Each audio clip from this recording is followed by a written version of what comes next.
здесь.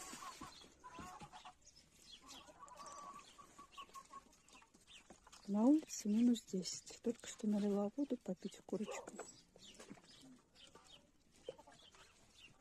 Они все внутри сидят там. Только товарищи утки и индоутки принимают ванны.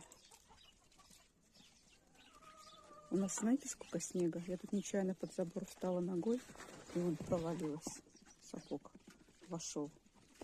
Наверное, с полметра снега. Товарищи пошли после ванных процедур в свои апартаменты.